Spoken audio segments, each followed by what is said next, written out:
Our next speaker is an expert on crisis communication, among many other things. Before I introduce Ben, I'd like to see how many organizations represented here today have a crisis communication plan.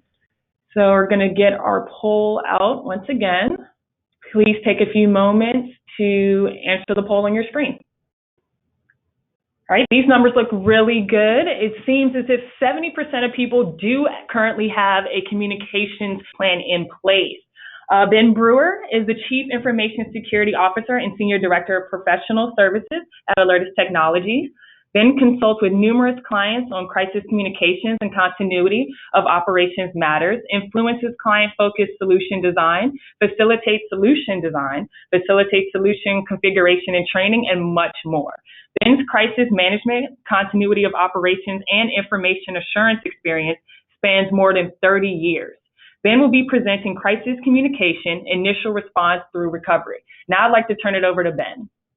Good morning, Sharice, and everyone on the line. Thank you very much for that introduction.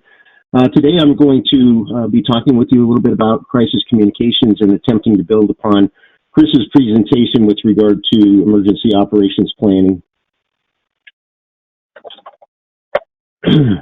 And the way I'm going to start out is by talking about some of the accepted crisis-related definitions. We'll talk about crisis communications planning and how it fits into emergency operations or emergency response planning, the actual emergency notification process itself, and some of the typical steps that are involved. And then we'll talk about actually issuing emergency notifications and kind of building a little bit and dovetailing into Chris's presentation. We'll be talking about use of checklists and standardized procedures to do so. And then we'll wrap up with some Q&A, and I'd like to provide you guys with a little bit of additional information on some of the resources that I use to steal definitions and terminology. Next slide, please. Okay, Sharice talked a little bit about what I do for Alertus Technologies, and as she mentioned, I have been in the field for 30 plus years, actually 35 and a half, and it was kind of staggering to sit back the other day and think about how long I've been involved in emergency management and crisis communications. I do specialize predominantly in the crisis communications aspect of planning, preparedness, response, recovery, mitigation, that rolls up and supports the emergency operations center directors, the on-site commanders, and things of that nature. As you can see up there, the vast majority of those 35 years, 25 years were actually in the federal sector, serving within the Air Force and supporting FEMA. Very blessed to have an opportunity to work side by side with FEMA operators for 5 years of my active duty career, where I learned an awful lot about just how much emergency management is standardized across the various verticals. So while there may be, differences that are unique to our individual organizations and operational settings, the tenets of emergency management and crisis communications are really very tried and true, regardless of where we find ourselves operating. And I think more importantly, with regard to what I do for Alertus, ultimately at the end of the day, I'm on the team to assist our prospective and active customers in defining their emergency notification system requirements, their challenges, and helping them come up with viable options to field a system that has the most capability that is available, leverages existing resources, and ultimately meets the needs of the organization and the stakeholders that they're trying to protect. So I welcome opportunities to speak with anybody from any vertical with regard to the challenges that they are facing in implementing an emergency notification system to support their crisis communications objectives. Most certainly nothing that, we need to, if you call me, you've got to have a credit card ready or anything like that. I always welcome the opportunity to share ideas. And the one thing that I've learned, being in this discipline for as long as I have been, and I am continuing my advanced degree studies within the field because emergency notification is such a passion of mine, is that the opportunity to learn is available to each and every one of us in almost every day, because we find ourselves in different settings.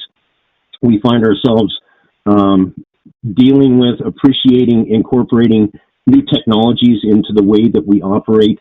It's definitely not a very static environment in which we work. and the opportunities to improve and always become better, ultimately to save those lives, protect the property and the environment, are there for us to embrace daily. I apparently was not close enough to it. So let's go ahead and get started by talking about some of the accepted definitions that we find in literature. One of my favorites, and actually one of the recognized experts in crisis management and crisis communications, is Dr. Timothy Coombs. Dr. Coombs is also the father of situational crisis communication theory, and that theory in particular really speaks to how organizations within the context of a given situation communicate with their stakeholders.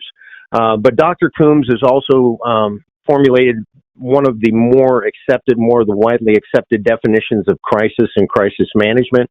And he defines a crisis as the perception of an unpredictable event that threatens important expectancies of stakeholders and can seriously impact an organization's performance and generate negative outcomes. One of the important aspects of his definition is the second word, the perception of an unpredictable event. Because many times what we'll find in some crisis situations, it may not be as cut and dry as some might perceive. And ultimately, we as crisis managers, those sitting on the crisis communications team, we have to go with what is being perceived as a reality and work to manage that situation to bring it back to some sense of stability.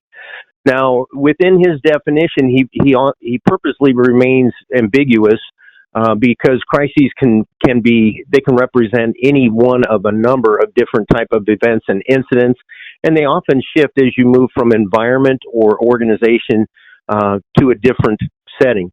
But the more critical crises, more times than not, they have the ability to adversely impact life, damage property, and create environmental consequences with which we must deal.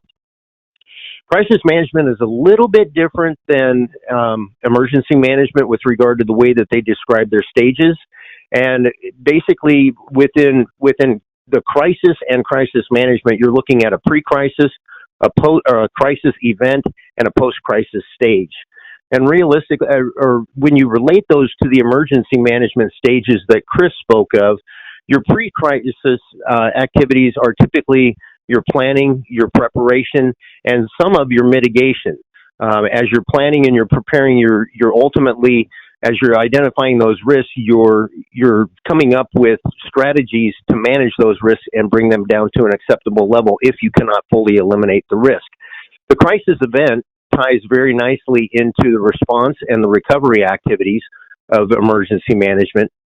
And once the crisis situation has stabilized, we enter into what they call the post-crisis stage. You still may have some recovery efforts going on because not all incidents can be recovered from, instantaneously or within a short period of time.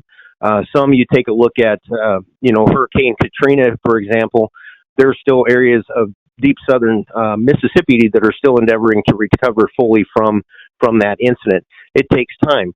But the post-crisis stage is really defined as the stage where the crisis event has stabilized and it's come under control. So you may still have some recovery activities that are persisting, but it provides you with the opportunity to step back and, as an organization, evaluate what happened, what did you do, what went very well, what didn't go as well as planned, and how can we improve for the next event. That kind of ties into the mitigation, the lessons learned aspect of emergency management. And again, mitigation is one of those activities from an emergency management perspective that, in my opinion, kind of rides the fence between post-crisis and pre-crisis very nicely. Now, we've kind of talked a little bit, skirting around the definition that's offered by Dr. Coombs with regard to crisis management. But that's ultimately, at the end of the day, all of the efforts that we put in place to manage the crisis, to protect the organization, protect the stakeholders, and ultimately the industry from harm.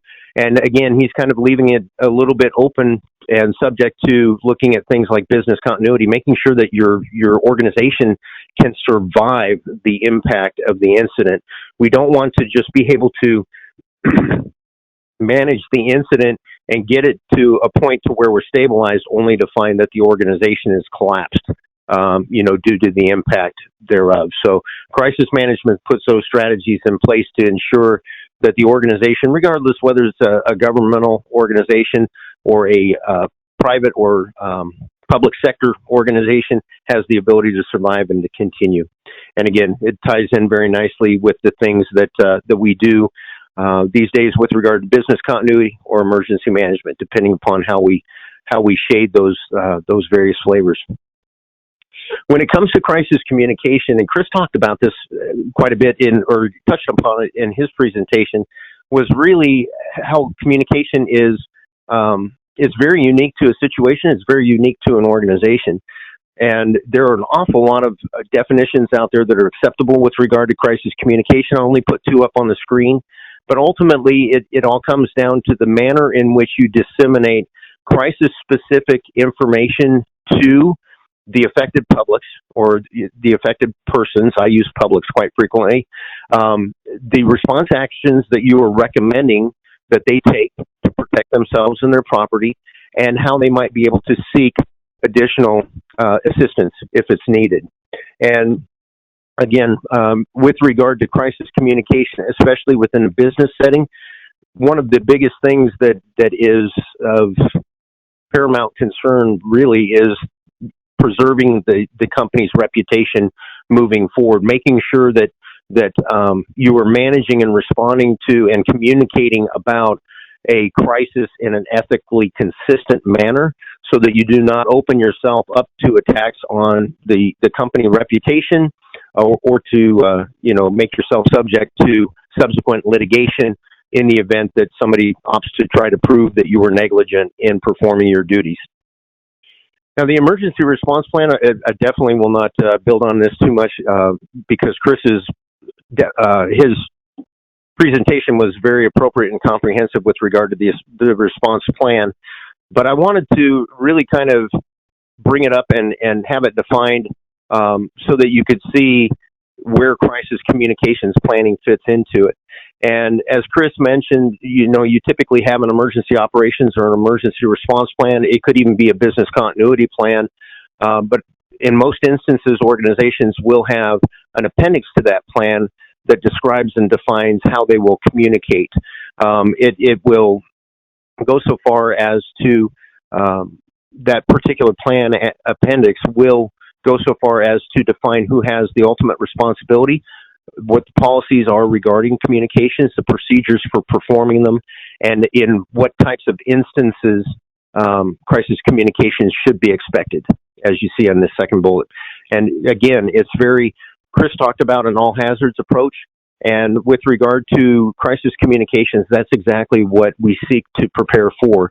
We seek to prepare ourselves and our organization to communicate in any type of incident that impacts the organization or its stakeholders. And finally, I'd like to close out with a definition of emergency notification.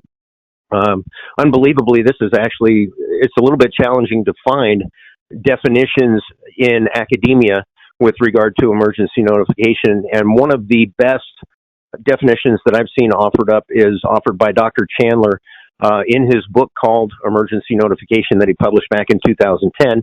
And he defines emergency notification as an effort to swiftly and decisively warn people who are potentially impacted by an actual or impending emergency.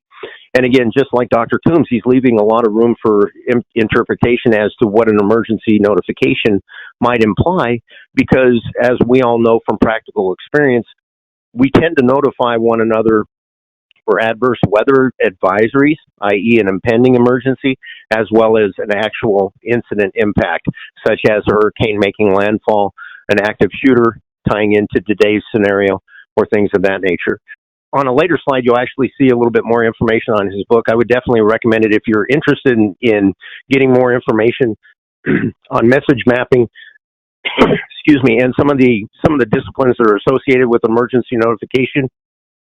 It's a great reference, even though it is somewhat dated. And I mentioned the fact that it's somewhat dated because 2010 in technological terms is quite a bit back with regard to the capabilities that we're able to enjoy and benefit from in 2018. As far back as 2001, most of your emergency notification solutions were not supporting two-way communication. And in today's environment, we find that we have the ability, even though we predominantly leverage one-way communication, to make sure that we're kind of cutting the chatter that's coming back into the crisis communications center. Two-way communications options do exist in today's world, and we do have the ability to leverage those. We also have the ability in today's environment to leverage multiple alerting modalities, and actually, as we're sitting down and planning, make determinations as to what type of alerting modality, which alerting modalities will be used in a specific incident and which will not, and how they'll behave. And then at the finally, the thing I would like to stress is that kind of like incident response or emergency operations planning and responding to an emergency situation, crisis communication is very rarely, if ever, a one-and-done type of endeavor. And what I mean by that is, let's say, for example, an active shooter incident, you are going to, even though most of those situations tend to last somewhere between 7 to 12 minutes, more times than not, you're going to find yourself issuing at least 2 emergency notifications. One would be the initial active shooter notification, and then obviously once law enforcement has had the ability to come in, stabilize the situation, and clear the facility, at some point you would likely issue an all clear. It's the area in between that becomes gray and really ties into your organizational culture and how you all decide to go about disseminating, amplifying information as a crisis situation matures. Obviously, when we receive an initial information on a crisis situation, especially one of the magnitude of an active shooter, the information we receive is very, very rarely complete, and it may not be fully accurate. So the initial activation is largely focusing on making sure that people understand the situation, how to the actions they should take, and how they can request additional information. As you begin to receive clarity on that incident, there may be a need to activate additional notifications, whether they be emergency notifications or just notifications providing amplifying information. Now, with regard to crisis communications planning, there are actually any number of ways that you can approach it. I reviewed a good number of sites and just really took the common areas that I found across them, and it's very supportive of my own experience in putting together crisis communication annexes over the years. But as I mentioned, they directly support your emergency operations or emergency response plans, and you typically have a core plan along with annexes that are specific to various incident types with regard to your crisis communication plan. Within the core plan itself, more times than not, you're going to define and identify who has the responsibility as the crisis communications team, and your organization may be staffed to where you do have dedicated crisis communications team members, or you may be in an organization, as I find many times in many different verticals, to where those individuals that are charged with crisis communications responsibilities are wearing multiple hats within the organization. And then within that core plan, probably one of the final things that's really addressed is the various types of communication systems that the crisis communication team has at their disposal and how they will be used. Now, once you get into the actual all hazards aspect and really starting to dissect that by hazard type, whether it be adverse weather, hazardous material spill, shelter in place, lockdown, lockout, active shooter, all of those particular instances require the planning team to really sit back and evaluate the incident, the risk, the hazard, and define the situation, define how they want to be able to communicate, what should be incorporated within the message text of the alert. Again, what you're typically seeking to provide is a brief, concise alert to individuals that lets them know what the situation is, the hazardous incident, the protective actions or response actions you want them to take, and how they can seek additional assistance if required.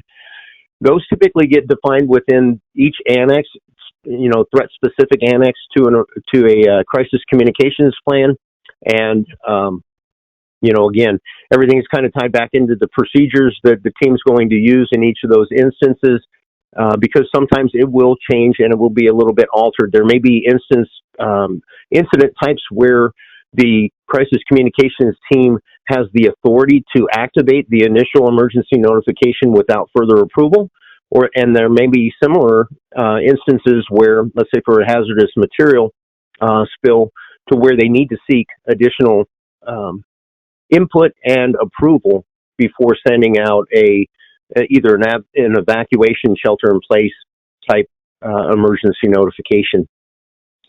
Now, once you have your crisis communications plan in place, your activities are really very similar to what Chris talked about with regard to emergency operations planning.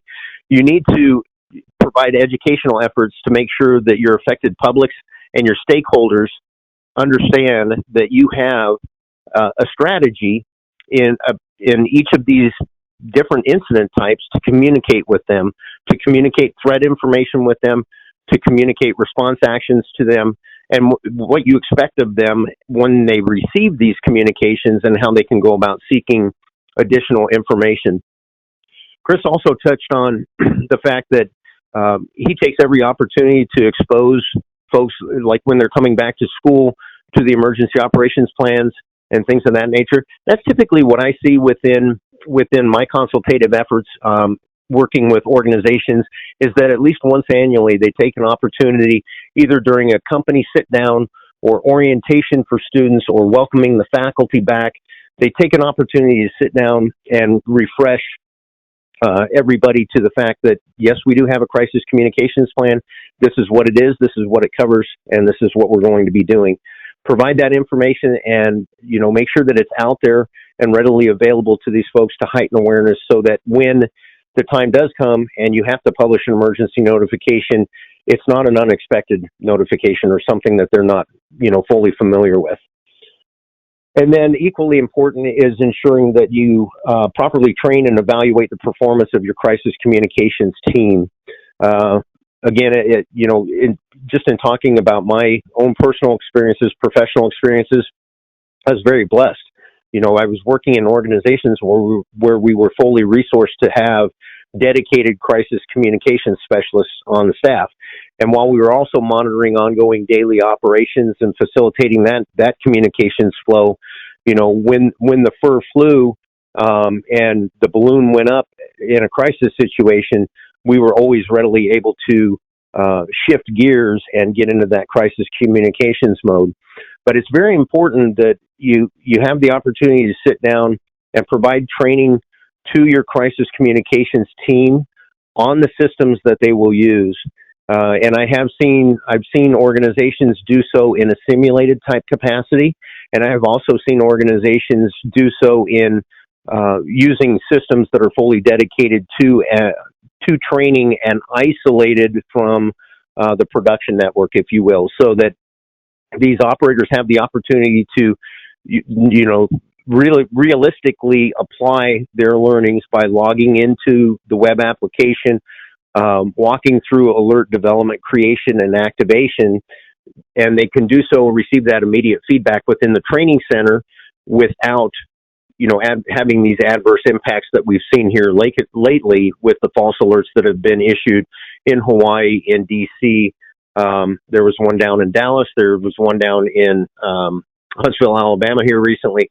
There are ways that organizations can set themselves up to help eliminate the opportunity for training to impinge on, the real world, if you will. And having the ability to evaluate those crisis communicators kind of in a heightened stress level scenario, you can somewhat simulate the chaos, fog, and friction that many will feel, as an incident arises. and get them familiar with exactly the checklist discipline that's required or the procedural discipline that's required to activate your system, so that you can feel comfortable at the end of the day that should an incident arise, your confidence level in the organization to timely issue an emergency notification is sound. Now, I've been talking an awful lot to text. Chris had some great graphics in his presentation. There aren't really all that many great graphics when it comes to crisis communication, but this one really resonated with me. I was out at ready.gov and I was taking a look at their emergency response planning site as well as their crisis communications planning site. And within their crisis communications planning guide, they've got this diagram that's up on the screen. And I wanted to make sure that you all had an opportunity to look at it to really glean an understanding and an appreciation for exactly how complex crisis communications planning is.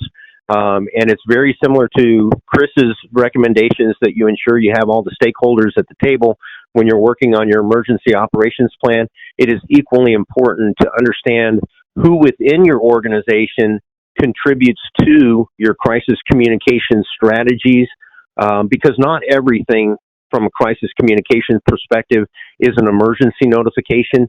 Some of it will be media focused as they attempt to work with news media to make sure that the organization side of the story is being told and people are aware of what the organization is doing in response to the incident, as well as HR from a crisis communications perspective, checking on the health and welfare of employees.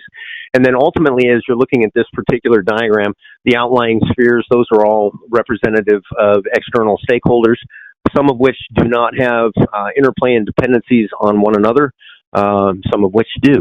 But ultimately, all of them will be consuming your crisis communications and, responding appropriately. Concerning emergency notification and actually walking through, a process within the confines of an incident to get to the point to where you're releasing the actual emergency notification and evaluating the performance of the system, the very first step is that you become initially aware that an incident has occurred. As a crisis communicator, working within an operations center, it was relatively easy for us because we always had the information coming into us. We knew how to vet it, how to evaluate it against checklists and plans and different operating instructions that we had, and be able to determine, what's the next step.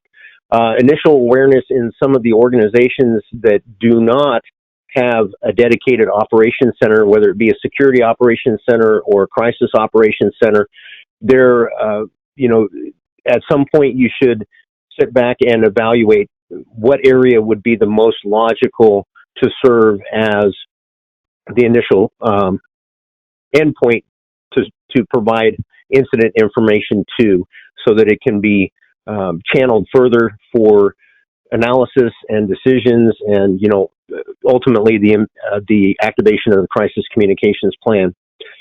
Within an operations center, though, as you receive that initial call, let's say that there's an active shooter over in building 314, the first thing that we would typically do, and again, I was very fortunate, I typically worked on teams ranging from 2 to 3 dedicated crisis communicators. We would refer to the appropriate plan and then activate the associated checklist.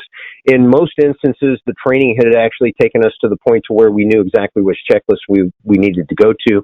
So you'd be diving into the checklist and following those procedures.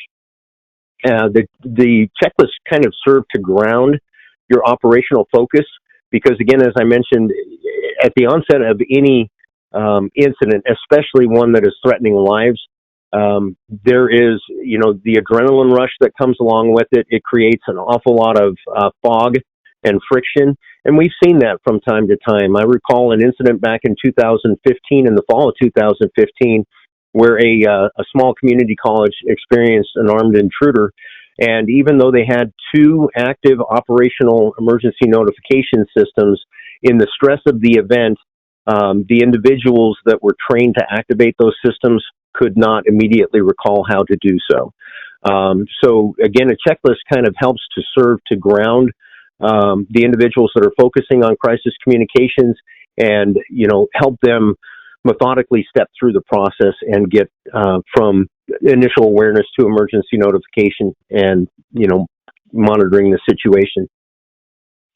Once the emergency notification is out, more times than not, one of the individuals that is focused on crisis communications needs to be sharing the information personally over the phone or radio or some other type of, maybe even face-to-face with the key decision makers to see how the response might need to be amplified subsequent to the emergency or the initial notification.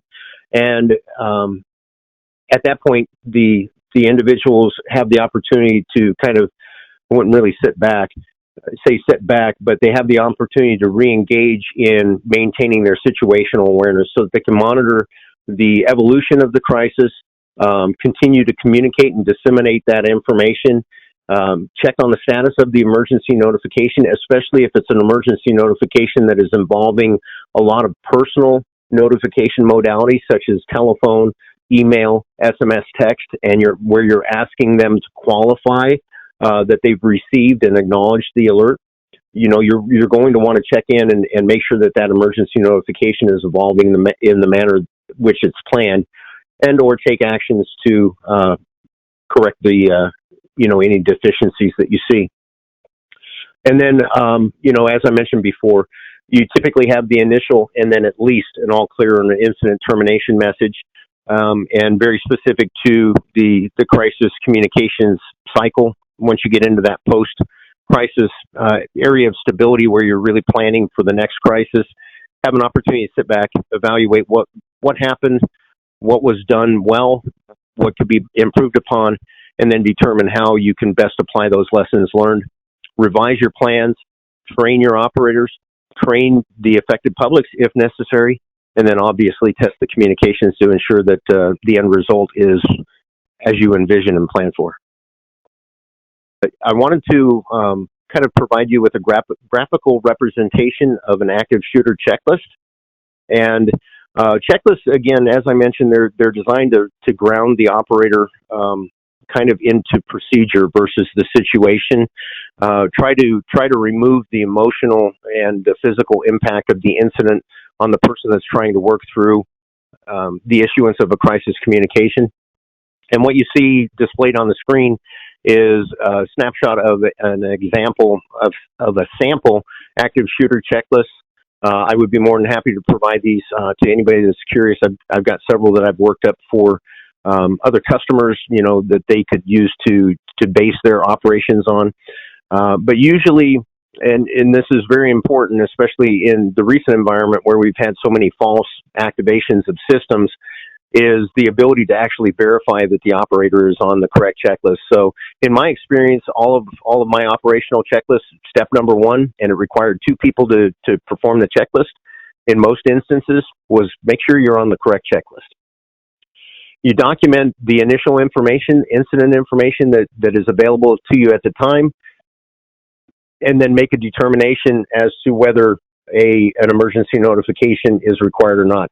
In this particular checklist, and you can't see it, at least I can't read it, but there's a step under step 2. It's sub-step B, to where it actually, it defines you need to leave this checklist, go over to the preset alert activation checklist, and activate preset alert number 03 active shooter.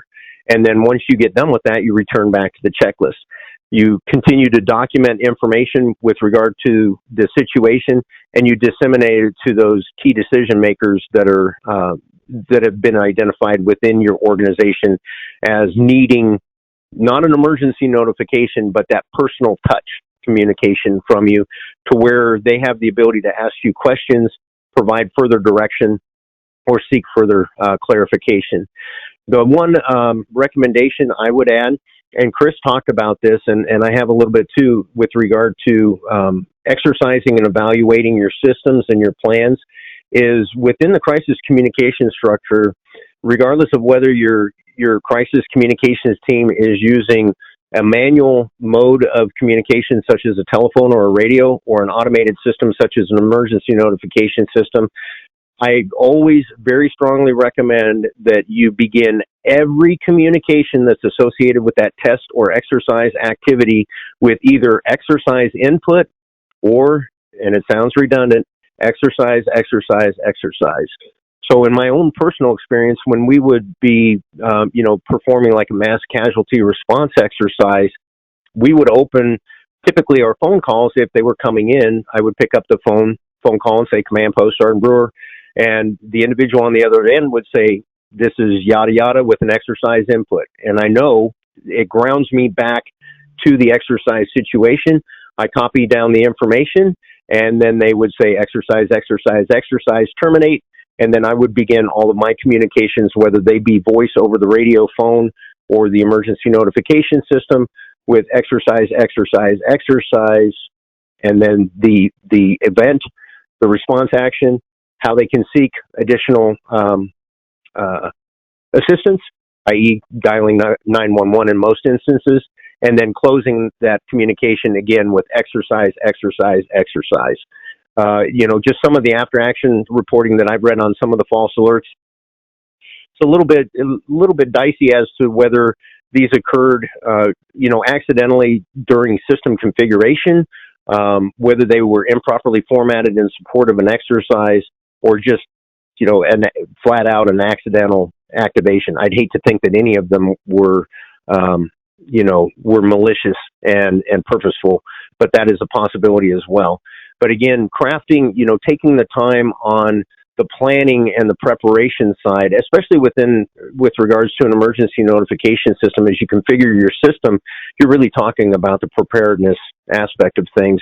Taking the time to craft exercise messages that sit alongside your real world your real world emergency notifications, and making sure that your system operators, whether they're dedicated or whether they're volunteers or, designated additional duty type personnel, that they understand the differentiation in the manner in which you have those alerts caveated within your system, i.e., preceding the alert name with the word exercise if it is crafted using exercise behaviors and exercise terminology. Very important. All right. So in what we see, obviously, I'm talking Alertus, so I've got the Alertus console up in my web browser, and I'm going to go ahead and log in.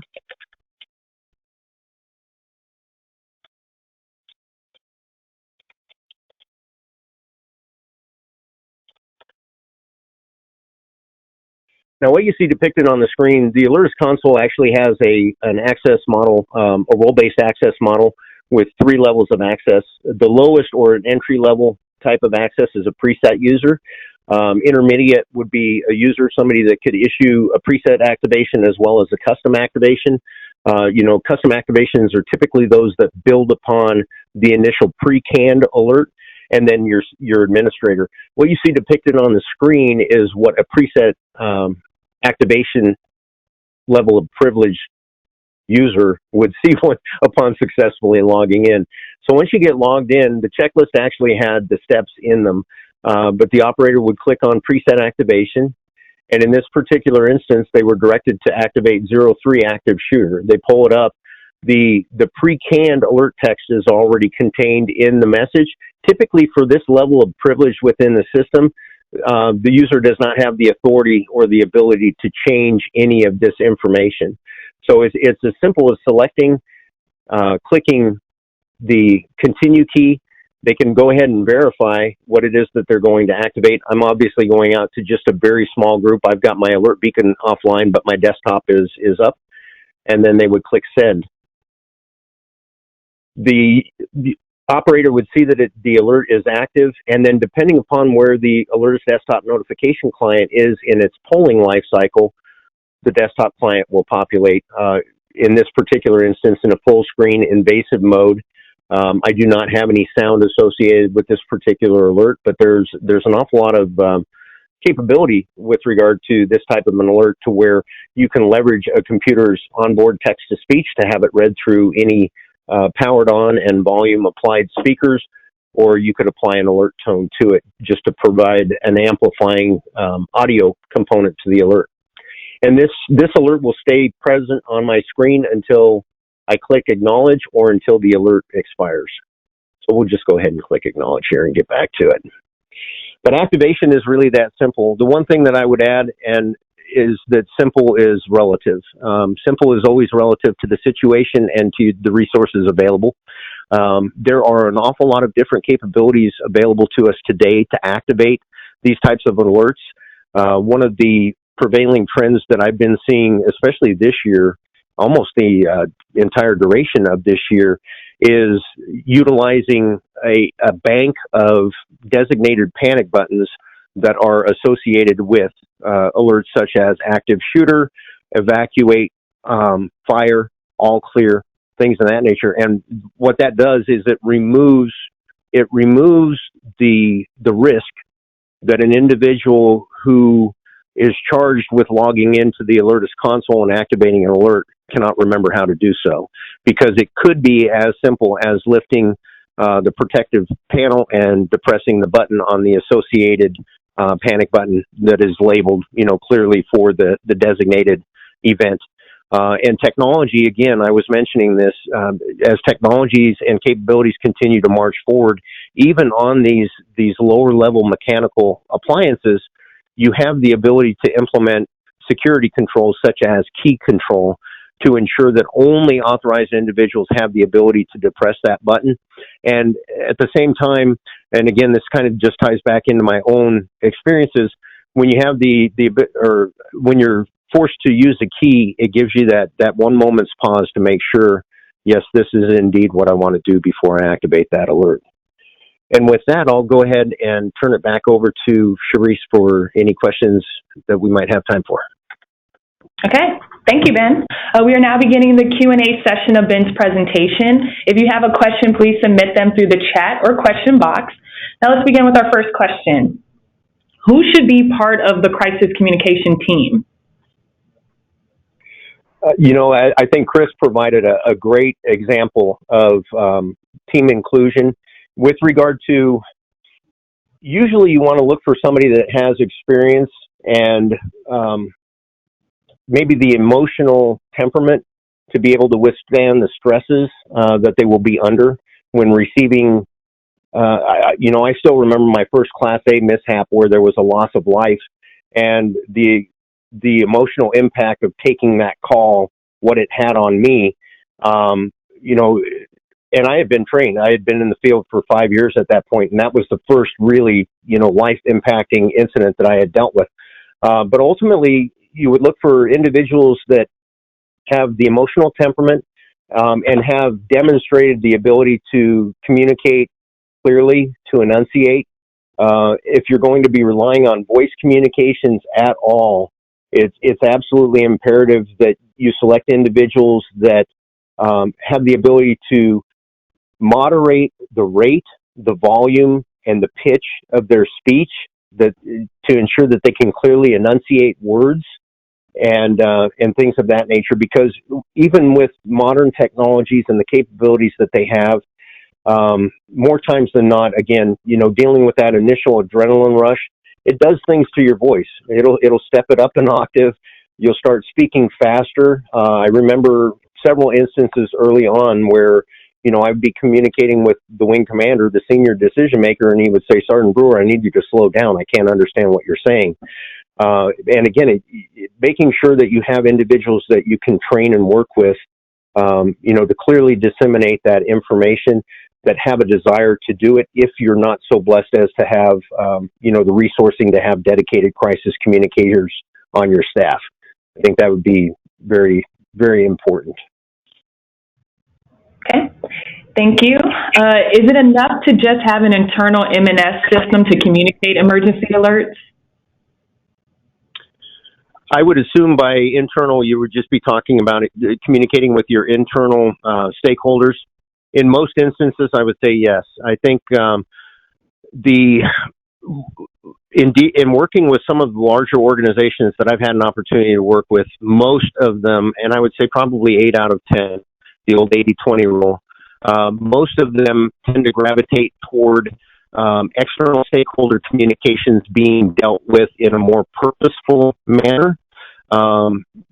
by either a public information officer or a public relations officer, somebody that's been trained in that type of communications, because it's typically a give and take when you get into those types of communications.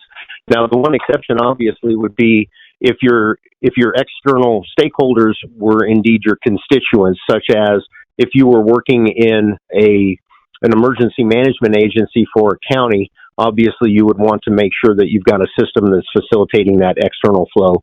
But within most organizations, again, the 80-20 rule seems to apply, that they prefer the automated ENSs or MNSs to address internal and more manual regimented processes for external communication. Thank you. Can you log in and stay logged in to eliminate that step in a crisis such as a lockdown? Sure can. And I know within our system, you most certainly can. The other systems that I've worked with, especially on the operational side, typically tended to have configuration options available to you. I know the Alertus notification system, it typically deploys with a 30-minute idle session logout. And we've built in the functionality to be able to support modification of that.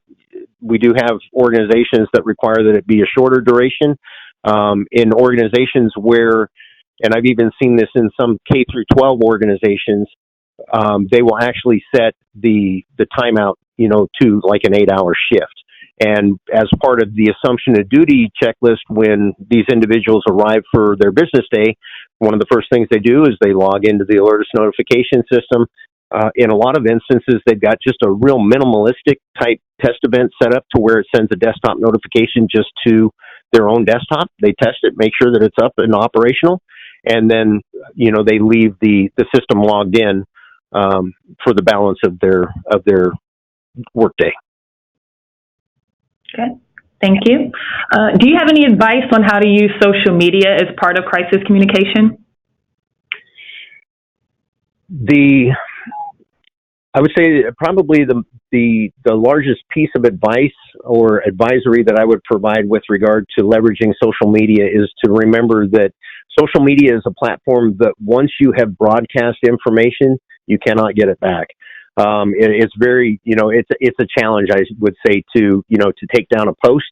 And that information hits so rapidly on the social media pages that dissemination, you can't really control, where it goes from there. The other thing that I would say is, once you evaluate that risk and determine that, heck yes, we want to use our Facebook page or we want to use our Twitter feed, is to really focus on message length. I know Twitter, for example, within their emergency messaging, they're limited to 140 characters. So when you're looking at trying to provide enough information as to what's occurred, what actions to take, and how to seek, assistance if needed, 140 characters becomes really, really short real quick.